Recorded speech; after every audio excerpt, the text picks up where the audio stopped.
বাংলাদেশের সীমান্তে গুলির আতঙ্ক, রমজানেও নিরাপত্তাহীনতায় মুসলমানরা। রিপোর্ট শাহজালাল ভূঁইয়া উজ্জ্বল।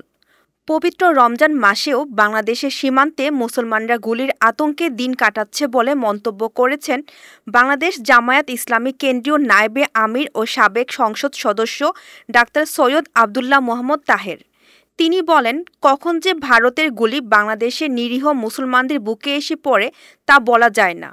অতীতে নতজানু পররাষ্ট্রনীতির কারণেই এমন পরিস্থিতি সৃষ্টি হয়েছে। তবে আশা করি বর্তমান সরকার শক্ত অবস্থান নিয়ে সঠিকভাবে এই সমস্যার মোকাবেলা করবে। তিনি জোর দিয়ে বলেন, সীমান্তে আমাদের নাগরিকদের হত্যা করা হলে সরকারকে তার উপযুক্ত জবাব দিতে হবে। আমাদের সার্বভৌমত্ব ও নাগরিকদের নিরাপত্তা নিশ্চিত করতে হবে।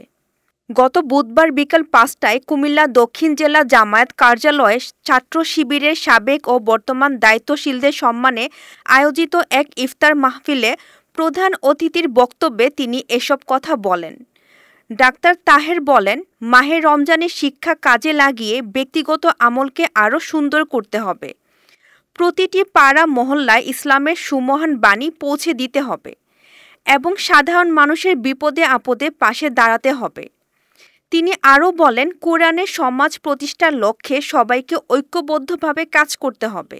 অনুষ্ঠানে সভাপতিত্ব করেন জামায়াতের কেন্দ্রীয় মজলিসের শুরা সদস্য ও কুমিল্লা দক্ষিণ জেলা আমির মোহাম্মদ শাহজাহান অ্যাডভোকেট। বিশেষ অতিথি হিসাবে বক্তব্য রাখেন জামায়াতের কেন্দ্রীয় মজলিসের শুরা সদস্য ও সাবেক দক্ষিণ জেলা আমির আব্দুস সাত্তার, জেলা জামায়াতের সহকারী সেক্রেটারি মাহফুজুর রহমান, জেলা সেক্রেটারি ডক্টর সৈয়দ সরোয়ার উদ্দিন সিদ্দিকী, জেলার কর্মপরিষদ সদস্য অধ্যাপক শফিকুল আলম হেলাল, মিজানুর রহমান, মাওলানা ইব্রাহিম, বেলাল হুসাইন, ছাত্র শিবিরের কুমিল্লা দক্ষিণ জেলা সভাপতি মহিউদ্দিন রনি ও সেক্রেটারি জাহিদুল ইসলাম চৌধুরী। ডাক্তার তাহের সরকারের প্রতি আহ্বান জানিয়ে বলেন, রমজানে নিত্য প্রয়োজনীয় খাদ্য সামগ্রী সাধারণ মানুষের ক্রয় ক্ষমতার মধ্যে রাখতে হবে। ইফতার ও খাদ্য সামগ্রী ন্যায্য মূল্যে জনগণের কাছে পৌঁছে দিতে হবে। এই ইফতার মাহফিল ও আলোচনা সভা ধর্মীয় ও রাজনৈতিক দিক থেকে গুরুত্বপূর্ণ বার্তা বহন করে। নেতৃবৃন্দ দেশ ও জাতির কল্যাণে কাজ করার প্রতিশ্রুতি ব্যক্ত করেন। এতক্ষণ আপনাদের সাথে ছিলাম রেহানা সুলতানা প্রীতি। পরবর্তী নিউজ আপডেট পেতে চোখ রাখুন news24bd.net এর ফেসবুক পেজ এবং ইউটিউব চ্যানেলে। ধন্যবাদ।